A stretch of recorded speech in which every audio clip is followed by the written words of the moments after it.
मेरे घर की बर्बादी की जिम्मेदार मरियम नहीं है।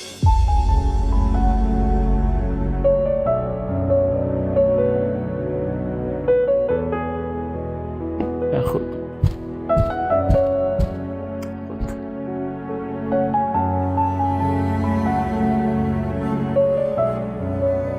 बेटी के लिए अपनी पसंद होती है, ना पसंद होती है।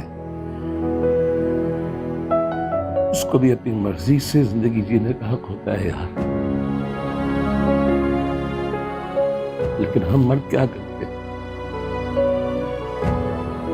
सारी जिंदगी उसे अपना महकूम बना के रखना चाहते हैं। अब आपको एहसास हो गया, बस काफी है।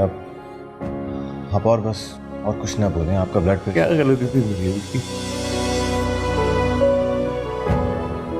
यही ना कि वो महज से अपने बाप की मर्जी से खुशी से शादी करना चाहती थी।